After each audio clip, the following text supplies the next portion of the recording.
shit doesn't fall over. All right, what up, guys? Strong Island Fitness, and today we're basically going to be discussing if it fits your macros. The macros. If it fits your macros, and it's been like a popular topic in the last few years or so. And basically, what's going on and people are saying is that if you have a set number of macros you want to hit, and for those of you who don't know, a macronutrient is basically fat, carbohydrates, and protein. Those are the three main macronutrients. And if you have your fat set to like 70, your carbs at like 250, and your protein at like 180, that you can basically eat whatever you want as long as you're staying within those parameters of the macronutrients. So then Pop-Tart gains. Pop-Tart fucking gains. That's what I fucking do. Yeah, like you could eat cookies and pizza and burgers and whatever, and as long as you're staying within that range, that it's perfectly fine, and that you're still going to be using the same amount of energy as if you're eating, rice cakes or, brown rice or chicken and all that. Which, I mean, it is true. You are technically using the same amount of energy because that's what a calorie is. It's a unit of energy. So if you're getting the same amount of calories from eating cookies and pizza than you are with chicken, it is kind of the same thing, but the way your body processes it is completely different. And fats, proteins, and carbohydrates all serve different purposes within the body. Like a carbohydrate is going to be your main source for energy for whatever you're doing. You're walking, you're going to the gym, whatever you're doing. Even when you're sleeping, you use up a few amount of carbs because your body has basic metabolic functions. You know what I feel like, though? I feel like it's very hard to get like that set amount of calories in, especially with carbohydrates. Like, if you're doing sugar, I mean, that's like, you're looking at, one cupcake's like, 40, 50 grams? Yeah, it's easy. Yeah, I feel like even fat, too, that's kind of, like, pretty hard to, like, kind of keep that in that set range. Like, I feel like you're actually lowering, like, the amount you would actually eat, Mm-hmm. But, like, those micronutrient-dense foods and shit like that. Mm-hmm. Yeah, no, definitely. But it's another thing to be concerned about here is that when you're eating, you can take, like I said, if you're taking in 250 grams of carbohydrates per day, if you're going by if it fits your macros and you're solid on that, you can then make the argument that, okay, I can get 250 grams of straight sugar from like fucking grape juice, and it'll be the same thing as eating sweet potatoes and oatmeal and rice cakes and other carbohydrates like that. But that is totally not the case. If you go and if you just drink straight up 250 grams of grape juice and you split it up throughout the day, you're going to look totally different than if you're eating rice cakes. Michelin Man look. Michelin Man look. That's the Michelin Man That's look exactly right what you're going to look like. Because when you're eating sweet potatoes and other carbohydrates that are not straight glucose and that have longer carbohydrate chains, it takes longer for your body to break it down, and then there's going to be a slower there's going to be slower glucose release into your bloodstream. So if you're going to, to a workout and you have like a yam or something, it's going to take your body hours, and you're going to get a very, very slow, even release of glucose in your bloodstream. It's not going to spike your insulin up like crazy. Yeah, the glycemic index. Yeah, your glycemic index. Lower insulin release, Mm-hmm. definitely. So, I mean, if like I said. Although you got to say, though, also sometimes it's very usul to have the certain sugars, like post-workout or before you work out, to get it right into the bloodstream. Absolutely. I mean, it has its purposes. You can't really knock it, but no, it's true.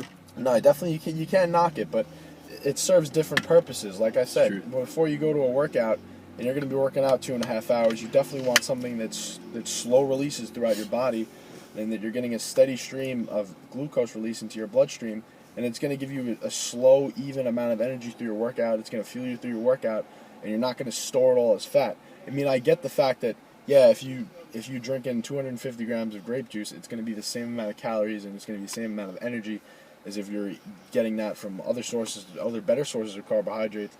But your body is not going to store it as fat because you're not getting it all at one time. If your body just gets hit with 75 grams of sugar, in a 20-minute time span, you're not gonna be using any of that energy unless you're fucking Lance Armstrong going up mountains and shit. Fucking Michael Phelps type shit. Yeah. You're swimming not over fucking swimming the fucking Niagara. Yeah, it's not gonna happen. You're gonna store it as fat, and I mean, regardless, it is the same amount of energy, but it's being released over a longer period of time when you're eating better carbohydrates. I think the biggest thing really is the hormone intake. Like, your hormones really regulate. That's why, I mean, if it fits your macros, obviously, it fucking works to a certain extent, but I feel like those micro changes and for, like, those, you know, minor differences really has got to come from the hormone balances, like staying catabolic and anabolic and shit like that. Like, if you're intaking all your protein at once, it's going to go into those pools, your amino acid pools, and it's not going to get uptake. Your body has certain periods of time where it can uptake all those amino acids. And then once it's full, you know, that's it. Then you have to fucking wait to your next window. It's like every 3 hours. So if you're not doing that, I mean, your body's just going to sit there and pool, and it's going to use it for enzymes and receptor sites and all that other shit, other hormones and stuff like that. So it's, I mean, it is consistent to do it every 3 hours. No, definitely, and it like I said, it all depends on what you're doing. Especially like a post-workout, it would be definitely beneficial to drink grape juice. If you're going for 3.5 hours, you're completely glycogen depleted. Your body's going to want carbs. It's going to take it in. You're not probably going to store it as fat. But like I said, all three of those macronutrients serve different purposes. Fat, a lot of times, those lipids are very good for hormonal balance, like you said. Absolutely. It's good for regulating testosterone. If you have under a certain amount, your body... Steroidal compounds. Yeah, your body is totally... You're going to fuck up your hormones. And that also with protein as well. Proteins don't just serve as building muscle tissue. They do a million other things in your body. They help with enzymes. They help with skin, eyes. They serve a bunch of different functions. So you need to keep that in mind that not everything, all the protein you're taking is straight into your muscles. It does a whole bunch of other functions too, and you want to get good quality protein. And they've done a lot of studies saying that, like, even if your protein intake is, like, pretty high or, you know, higher than it should be, I mean, yeah, gluconeogenesis, right? But the rate at which your body does that's very, very slow. I mean, there's so many studies. On my window. What the fuck? You're fucking me up, bro. But, like, I mean, the rate's going to be so slow that, I mean, you're looking at, like, 10% conversion of excess protein and stuff like that. So, I mean, that kind of puts a damper on if it fits your macros. But, I mean, as long as you're still getting in the moderate protein intake that you're going to need for basically your daily requirements, whole body proteins, and then protein synthesis for muscle growth or muscle uptake, amino acid uptake. Yeah, and if you're specifically talking about bodybuilding, I just fucked this all up. If you're specifically talking about bodybuilding, then basically the whole purpose of bodybuilding is to look at your best. You want to look good all the time, even, you know, when you're not at a show. Yeah, you don't want to look bloated. And another thing is people fail to realize when they say, oh, if it fits your macros, now I'm just going to get, you know, fuck it. I don't feel like cooking brown rice. I don't feel like putting a sweet potato in the microwave for 10 minutes. I'm just going to get 2 slices of bread. That's going to be 45 grams of carbohydrates. And it's going to have the same effect. Well, that's not true because bread also 7 scoops of fucking brown sugar. Yeah. Right to the dome. Yeah, no, it's not even that. It's the sodium that's in it as well. You have to take that into account too. Lots of sodium is going to cause bloating. It's going to definitely bloat you up. And bread is very, very, very prone to bloat you up because of all the sodium that's in it. So again, now, you got the same amount of carbohydrates. But if you're, you know, eating white bread or a whole wheat instead of 100% whole grain, you're gonna get because of the lack of fiber, you're gonna get a very fast release of glucose into your system. You're not gonna use the energy efficiently. Fiber does help slow that down too. Yeah, like close your sphincter or whatever, fucking slower absorption of your intestines. So you're definitely not gonna be getting the same amount of energy in the gym because you're getting it all at once.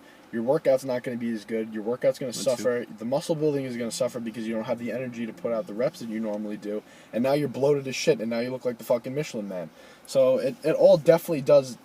It matters. You know, if affect your macros works to a certain extent. Yeah, I mean, that's absolutely. I mean, I'd probably say it's like, I would say like 90% of the battle, really. And then, like, you know, that other 10% is really like the icing on the cake. Because, I mean, even their studies doing whey, they did whey protein versus egg protein, and that. Even taking whey protein, whey versus egg protein, basically they're just substituting it. Whey versus egg post-workout within like 30 minutes to a half hour of whatever, doing exercise.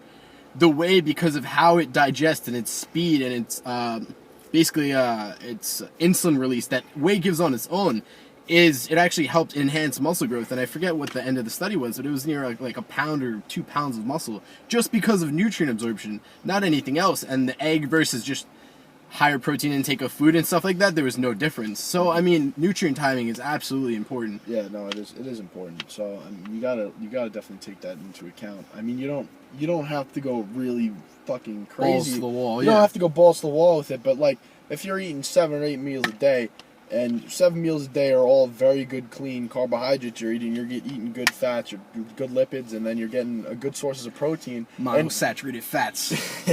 And you're getting one semi-bad meal. Like, it's really not going to affect you that much unless you go fucking crazy, you know? But, you know, it's all in moderation. So if It Fits Your Macros works to a certain extent, you know, if you're out, you're on a vacation, you don't really have the sources you would normally at home, like the luxuries. The luxuries you would have at home where you can cook and do all this other things, and you go to a restaurant, and I mean, restaurant food 9 times out of 10 isn't going to be as good as, you know, you grilling chicken in your house or, you know, outside on the grill. Yo, Joe, what the fuck? Dude, another one of those fucking spiders, son. I don't know, man. This is bugging me. Yo, give me a fucking... Oh, shit, bro. So, basically, that's it.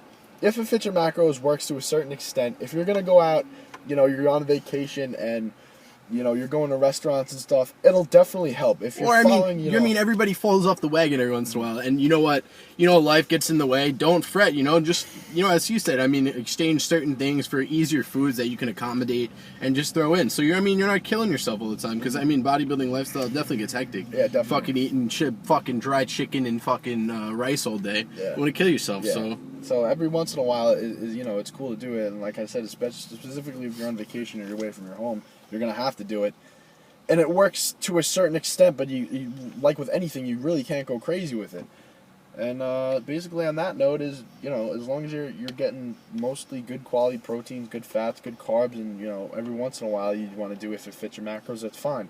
But if you're eating all your 250 grams of carbohydrates from straight fucking sugar, and, you know, that's like you taking 250 grams of table sugar. Try doing that. Do that for a month. Take 250 grams of straight table sugar, and then take no other carbohydrates in, and then see how you look after that. And then the next month, do it from yams, sweet potatoes, oatmeal, brown rice, you know, all that stuff. And you're going to notice a massive difference. So, I mean, If It Fits Your Macros works to a certain extent, you just can't abuse the system like anything else. Yeah. You know? And on that note... Don't ever doubt that nutrient timing. Don't ever doubt it. It works. And on that note, I'll see you guys later. Subscribe if you haven't already, because I'll fucking find you. Fucking get them. I'll get them. So, like I said, eat healthy, eat clean, eat your chicken, your brown rice. You don't want to look like a skinny, fat, sodium fucking cloud. You fucking sodium whale of the gyno. You don't want to be VSB. You don't want to be that. You don't want to be VSB. So I'll see you guys later on the next video. Probably be coming shortly within the next few days or so. So stay tuned and subscribe, alright?